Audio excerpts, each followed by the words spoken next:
भगवान परशुराम जी का आगमन हुआ। वस्त्र तो मुनियों के से है, वलकल की लंगोटी, मृग शर्म बंधा हुआ, पीछे 2 तोड़ीर, दाहिने हाथ पे फरसा, बाएं हाथ पर धनुष और सिंहवत चाल। उनका सेवक होगा मेरा और मेरे आराध्य देव का धनुष भंग करेगा? अरे सेवक वो होता है जो स्वामी को प्रसन्न करे, सेवा के द्वारा सेवकाई करे। ये तो दुश्मन का काम किया है, वो मेरा सेवक हो सकता है? जिसने भगवान शंकर के धनुष को तोड़ा है, शास्त्रा हुआ, वो अर्जुन के समान मेरा वो दुश्मन है। सामने उपस्थित हो, नहीं पूरी सभा को काट डालेंगे। सो बिलगाई बिहाई समाजा, न तुम्हारे जय है सब राजा। सब राजा लोग उसे बाहर कर दे या वो स्वयं बाहर होकर आ जाए, नहीं पूरी सभा मारी जाएगी। भगवान तो हाथ जोड़े खड़े हैं। लक्ष्मण जी उछल पड़े, विश्वामित्र जी के बगल में बैठे हुए थे, आए और कहा महाराज एक धनुष पे इतनी गुस्सा की जाती?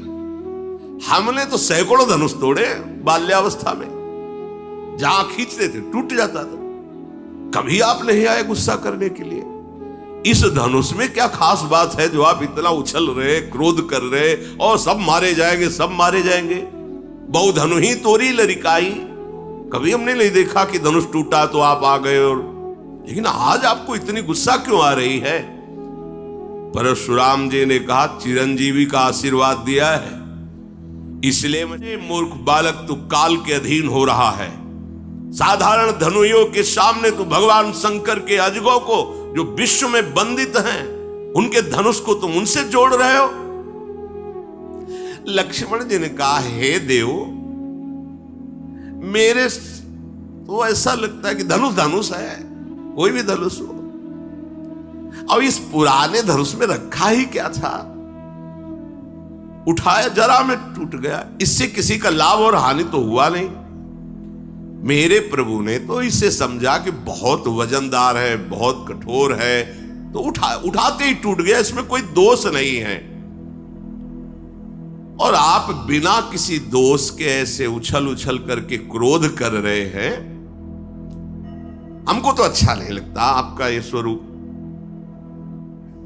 परशुराम जी ने इसे फरसा लिया।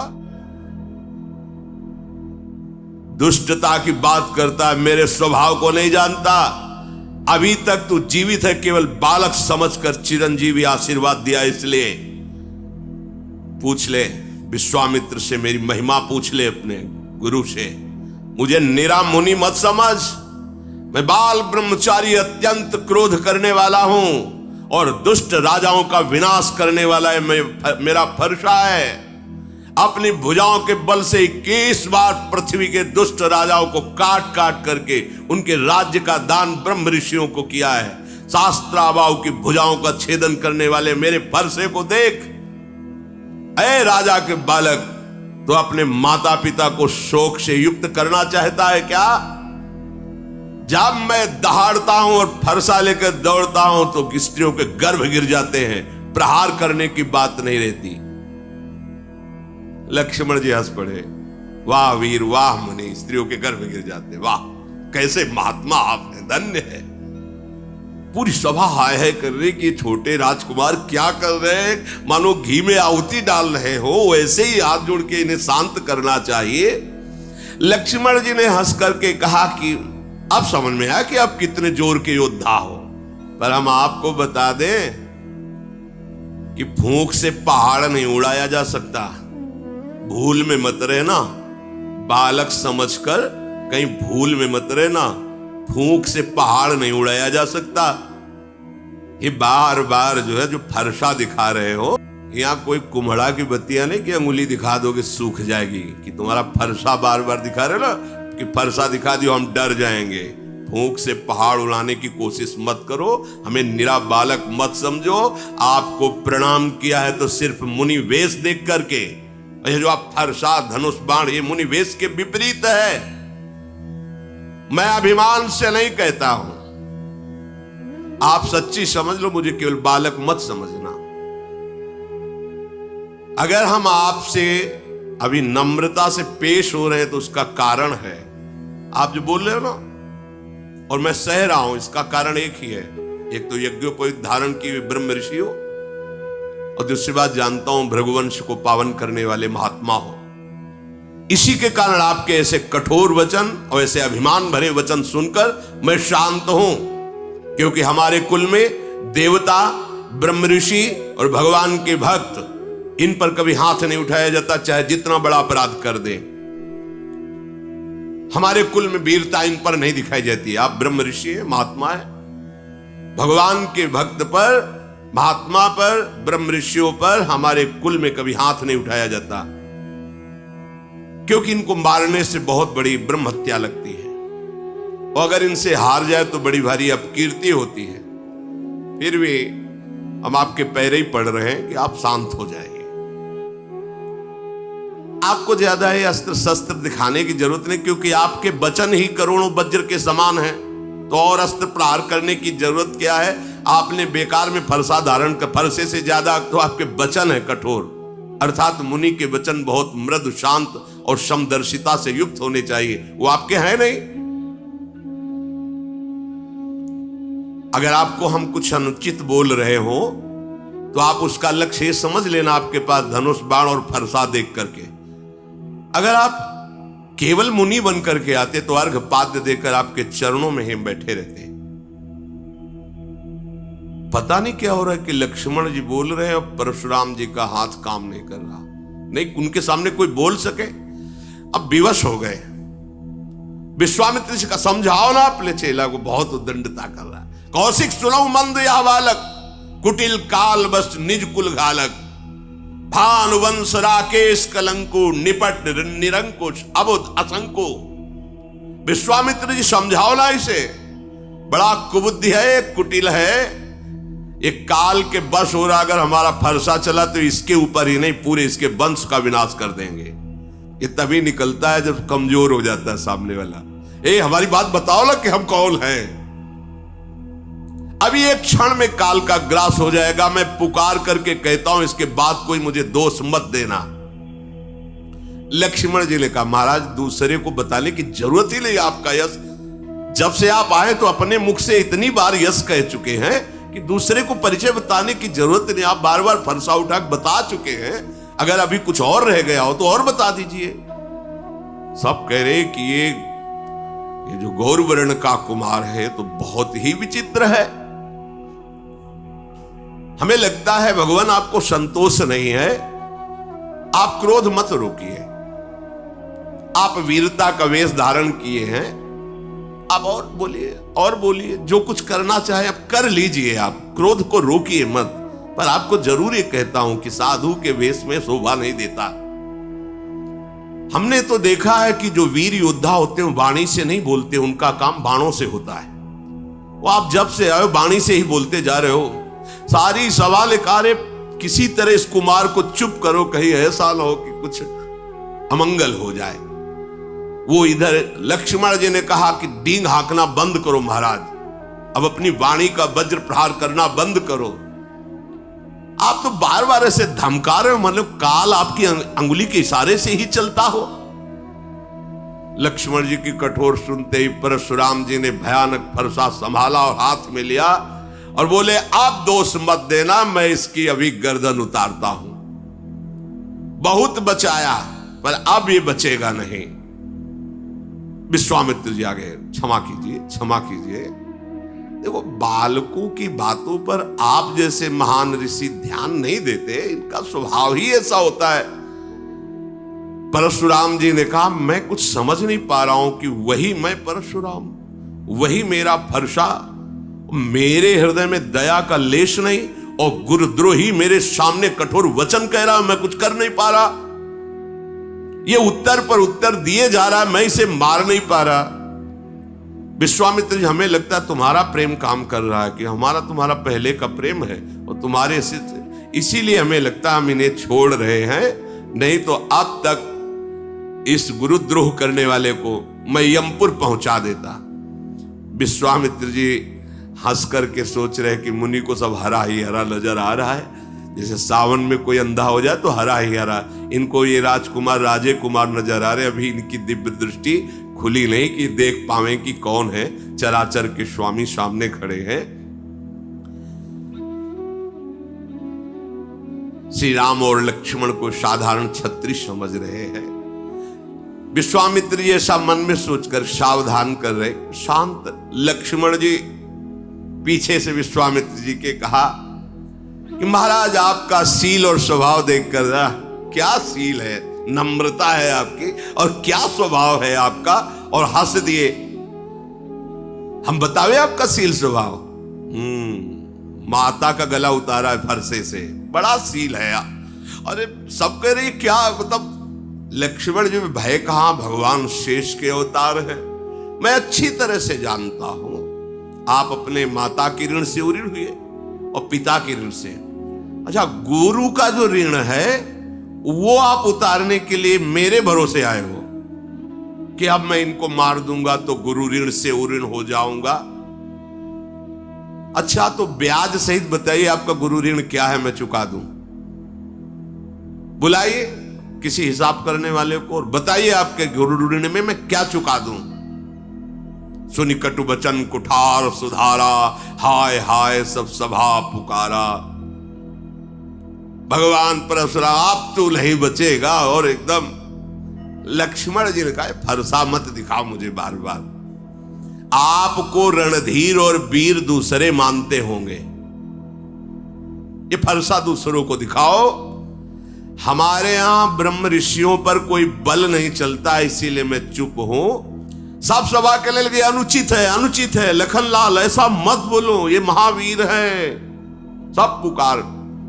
भगवान श्री राम ने लक्ष्मण जी को नेत्र तरे, लक्ष्मण जी चुपचाप सीधे पीछे वापस हो गए। परशुराम जी क्रोध की अग्नि बढ़ रही। भगवान श्री राम फिर शांत, नाथ शांत हो जाइए, क्षमा क्षमा प्रभु क्षमा कीजिए। ये सीधा साधा दुधमुहा बच्चा है लक्ष्मण, कुछ बोल दिया, वो आपके प्रभाव स्वभाव को नहीं जानता, अभी तो बच्चा है, बेसमझ है। नाथ बालक है, बालकों की चपलता देखकर माता पिता गुरु नाराज नहीं होते हैं, मोद धारण करते हैं। छोटा सा बच्चा सेवक जानकर कृपा कीजिए। आप समदर्शी सुशील धीर ज्ञानी महात्मा है, प्रभु आप शांत होइए, शांत। ऐसा लगे जैसे आग के ऊपर पानी पड़ गया हो। परशुराम, हाँ तुम हमारी महिमा को जानते हो। राम वचन सुने कछुक जुड़ाने।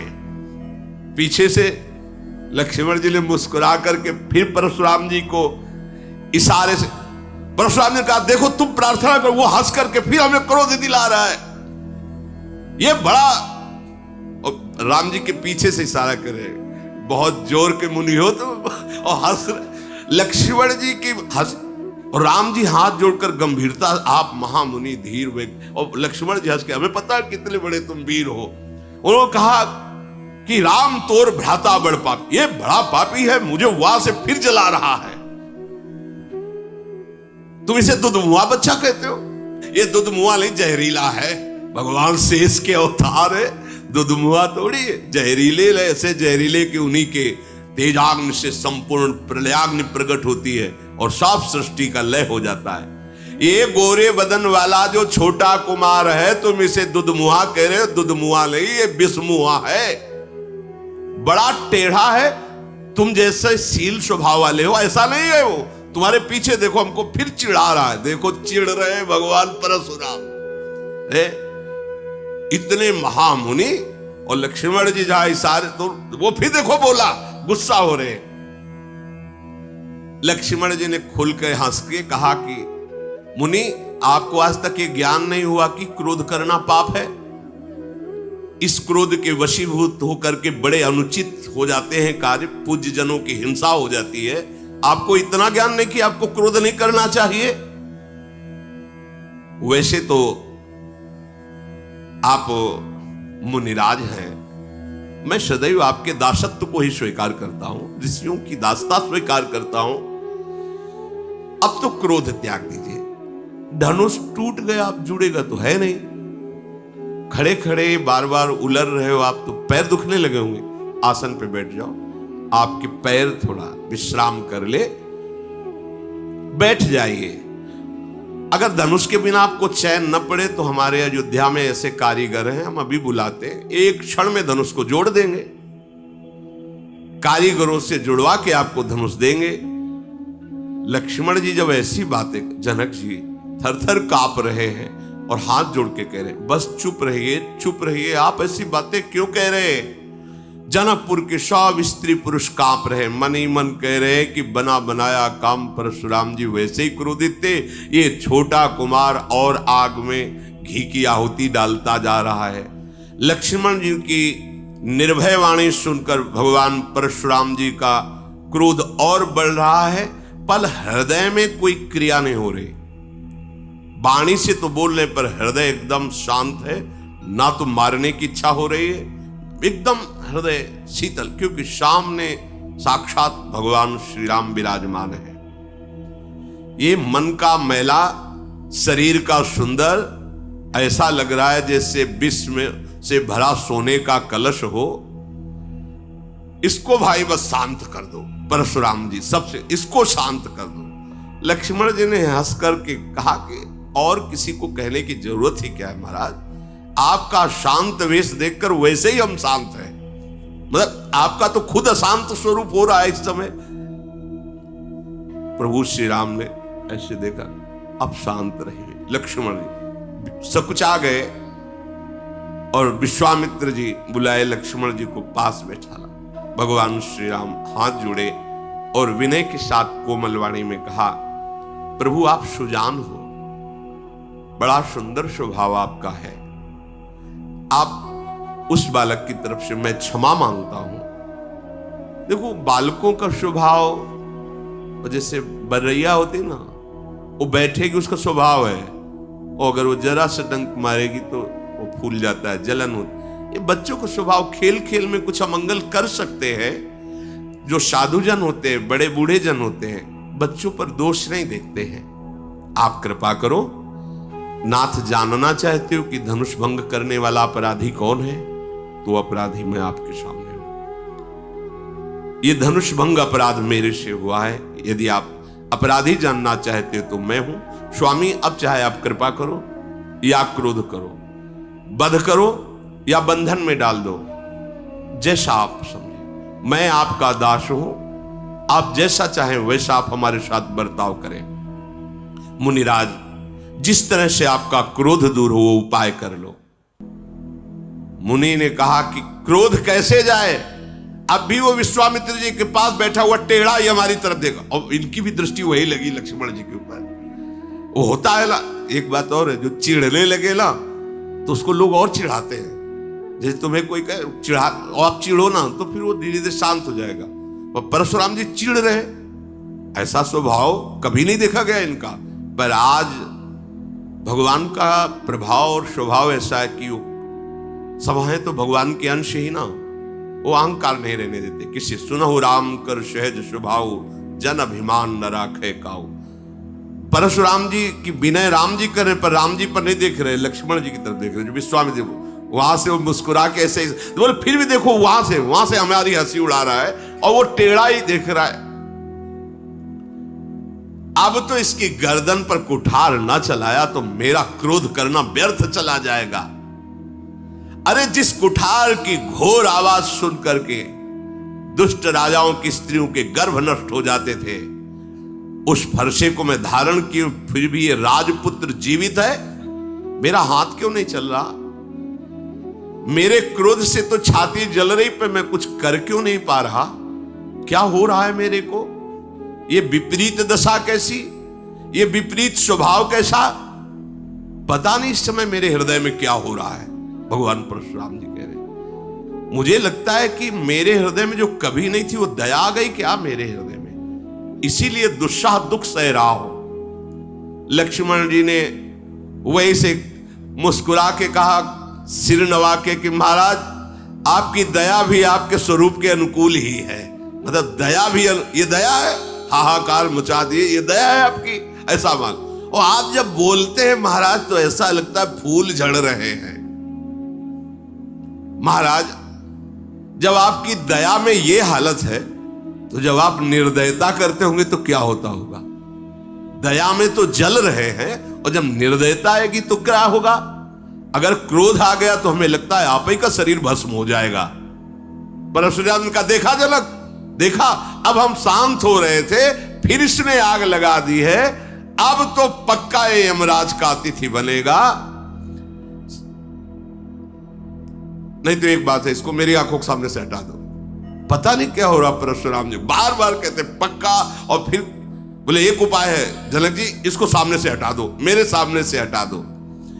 ये राजपुत्र को देखते ही मुझे गुस्सा। लक्ष्मण ने हंसकर कहा, महाराज उनको हटाने की जरूरत नहीं। ऋषियों का एक स्वभाव होता है, जिसे नहीं देखना चाहते आंख बंद कर लेते हैं। आप आंख बंद कर लीजिए तो मान लीजिए कोई है ही नहीं। लक्ष्मण जी ने कहा, मूंदे आंख कतहु को नहीं, हटाने की जरूरत नहीं, आप अपनी आंख मूंद लीजिए। क्रोध धारण करते हुए भगवान राम से कहा, तू भी उसी का भाई है ना? बार बार विनय करता है और भगवान शिव के धनुष को तोड़ा और हमें ज्ञान सिखाने चला है। तेरा भाई तेरी ही सम्मति से मुझे कटुवचन बोलता है और तू आकर छल से हाथ जोड़कर मुझे शांत करना चाहता है। आज मैं युद्ध में तुझे परास्त करूंगा, क्योंकि तेरा नाम राम है ना। अब ये राम नाम तेरा, मैं युद्ध, ऐ शिवद्रोही, छल त्याग कर मुझसे युद्ध कर, भगवान श्री राम से कहा, नहीं तो भाई सहित तुझे इस रंगमंच पर मार डालूंगा। हर्षाली भगवान श्री रामचंद्र जी हाथ जोड़े से महान गंभीर। जब परशुराम जी बार बार, भगवान रामचंद्र जी ने मन में विचार किया कि लक्ष्मण जी की चेष्टा से क्रोध आ रहा है, बस लक्ष्मण जी पे चल नहीं रही, तो हमारे ऊपर फरसा चलाना चाहते हैं। टेढ़ जान शंका सब काहू, वक्र चंद्रमा ग्रसै न राहु, बहुत सुधाऊ ते बड़ दोषु। हमें लग रहा है कि उधर तो लक्ष्मण जी कटाक्ष वाले और हम हाथ जोड़ रहे तो हमारे ऊपर गुस्सा करें, मतलब सीधाई में बहुत दोष है। भगवान श्री राम ने बड़े गूढ़ वचन बोले, प्रभु ये गर्दन आप काट दीजिए, आप अपनी गुस्सा शांत कीजिए। मैं सदैव आपका दास हूं, तो दास और स्वामी में युद्ध कैसा? अगर बालक ने कुछ अनुचित बोला है तो आपकी समझ में, मेरी समझ में अनुचित नहीं बोला है। क्यों? क्योंकि आपका वेश ऐसा है। फरसा लिए हो, धनुष बाण लिए हो, बार बार कठोर वचन बोल रहे हो, तो आपको यह पता होना चाहिए कि रघुवंशी बालक है।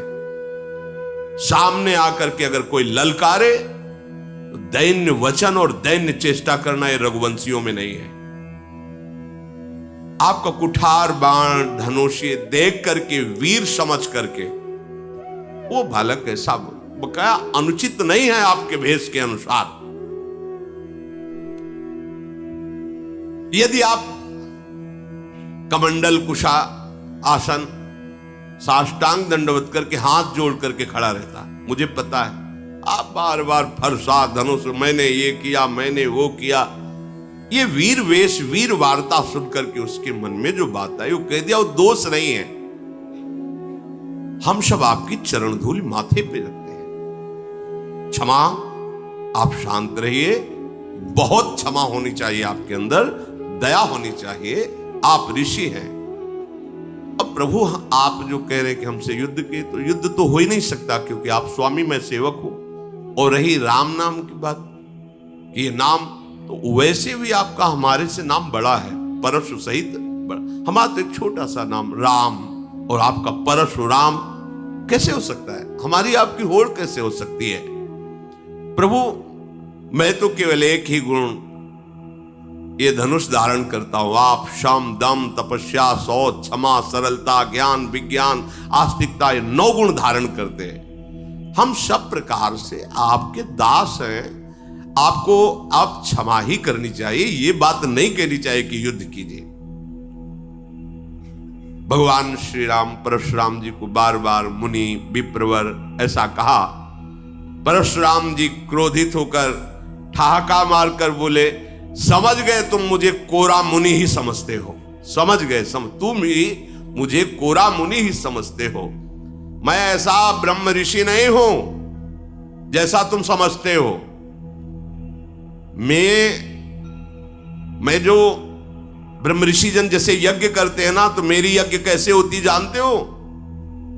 धनुष, श्रुआ, बाण, आहुति, मेरी क्रोध भयंकर अग्नि और दुष्ट राजाओं की चतुरंगणी सेना समिधा और ललकार ललकार के काटना स्वाहा, मैं ऐसा मुनि हूं। परशुराम जी ने कहा ऐसी एक यज्ञ ने करोड़ों यज्ञ की है, बार बार। मेरा प्रभाव तुझे भी मालूम नहीं, तू निरा मुझे ब्रह्म ऋषि मत समझ लेना। भगवान श्री राम हाथ जोड़े ऐसे खड़े, घमंड हो गया होगा तुमको, अजगो तोड़ दिया ना इस बात का, मानो तुमने संसार पर विजय प्राप्त कर ली। प्रभु ने कहा विचार कर बोलिए, विचार कर बोलिए। बहुत कड़वा बोल रहे हो आप, मेरी अगर भूल भी मानते हो तो बहुत छोटी सी, पर आपका ये जो इस समय वचन निकल रहा है बहुत कड़वा है। यदि आप ऐसा कहते हैं कि निरामुनि नहीं है, आप वीर हैं, तो क्षमा कीजिए, फिर मेरी बात सुन लीजिए। त्रिभुवन में कोई ऐसा योद्धा पैदा ही नहीं हुआ जिसके आगे राम का मस्तक भयवश नमन करे। अगर आप ऐसा समझते हो कि आप बार बार मुझे मुनि समझता है, ब्रह्म ऋषि समझता है, तो आप एक बात समझ लो, त्रिभुवन में कोई ऐसा योद्धा वीर पैदा ही नहीं हुआ कि राम का मस्तक उसके सामने भययुक्त होकर झुक जाए। देवता, दैत्य, राजा, योद्धा पूरे त्रिभुवन के एक साथ मिल जाएं और रण में यदि हमें ललकार दे तो मैं सुख पूर्वक, चाहे काल क्यों ना हो, उसको भी नष्ट कर सकता हूं। ये भयवश आपके सामने शीश नहीं झुका रहा, मुनि मानकर ही झुका रहा हूं। और आपको बताया हमारे रघुवंश में ऐसे महाराज दशरथ जी देवराज इंद्र की सहायता करने गए थे। हमारे रघुवंश की कुल की ऐसी प्रशंसा है कि रण में यदि ललकार दे तो सामने चाहे कोई काल भी क्यों ना, कदम पीछे नहीं हटेगा। परशुराम जी के शरीर में कंप शुरू हो गया जब राम जी बोले कि आप अगर ऐसा समझते हैं कि मैं बार बार मुनि और ऋषि कह रहा हूं, तो आप ऐसे ऋषि नहीं, आप महावीर। तो आप इतना समझ लीजिए, भयवश राम का सिर झुक नहीं सकता, चाहे त्रिभुवन एक साथ होकर के लड़ ले, चाहे काल के सामने खड़ा हो, रघुवंशी कभी कदम पीछे नहीं हटा। फिर हाथ जोड़ा राम जी ने कहा ऐसा होने पर भी आपके चरणों में प्रणाम है, मैं आपका दास हूं, और जो आपसे भयभीत हो गया वो जगत से निर्भय हो जाता है। जो आपसे भयभीत हो गया वो जगत में निर्भय हो जाता है। विप्रवंश के अश प्रभुताई अभय होए जो तुम्हें डराई। नाथ, जो आपसे डर गया वो त्रिभुवन में निर्भय हो जाता। परशुराम जी की बुद्धि काम नहीं कर रही कि एक बार इतना शब्द मेरे सामने कह देना कि भयवश में सर नहीं झुका रहा, अगर काल भी हो तो राम का सर भयवश नहीं झुकेगा। मतलब वीरता ऐसी और बुद्धिमत्ता ऐसी कि आपको जो डर जाए तो त्रिभुवन में निर्भय हो जाए। बार बार वो सोच रहे हैं भगवान के गूढ़ वचन को कि ये सामर्थ्य तो एकमात्र मेरे आराध्य देव में है, हरि में, दूसरे में तो है नहीं। भगवान परशुराम जी ने कहा कि मुझे कुछ संशय हो रहा है, प्रभु निवारण कर लीजिए। तो उनका एक बार भगवान विष्णु ने मुझे अपना ये सारंग धनुष दिया था, कहा था कि मेरा अवतार होगा तब मुझे समर्पित कर देना। मेरे संशय निवृत्ति के लिए आप क्या इस धनुष पर प्रत्यंचा चढ़ा सकते हैं? भगवान ने कहा आदेश कीजिए आप। तो उनका मेरे संशय के नाश के लिए आप इस पर प्रत्यंचा चढ़ा दीजिए, क्योंकि दूसरा त्रिभुवन में कोई नहीं जो भगवान श्री हरि के सारंग धनुष पर प्रत्यंचा चढ़ा सके, वो केवल वही चढ़ा सकते, दूसरा नहीं। तो जे ही देने को हुए तो अपने आप धनुष प्रभु के हाथ में जाके विराजमान, क्योंकि उन्हीं का नित्य पार्षद है। भगवान ने एक क्षण में खींचा, प्रत्यंचा चढ़ाई, अमोघ बाण संधान किया, देत चाप आप ही चल गयऊ, परशुराम मन विस्मय भयऊ। जाना राम प्रभाव तब पुलक प्रफुल्लित गात, जोरी पानी बोले बचन, हृदय न प्रेम अमात। आहा, मैं जान गया, क्षमा कीजिए प्रभु। पुलकित हो रहे भगवान परशुराम ने, हाथ जोड़कर हृदय में प्रेम नहीं समा रहा। ओहो, रघुकुल रूपी कमल वन के सूर्य में समझ गया आप कौन है। आप भगवान श्री हरि हैं। प्रभु आपकी जय हो।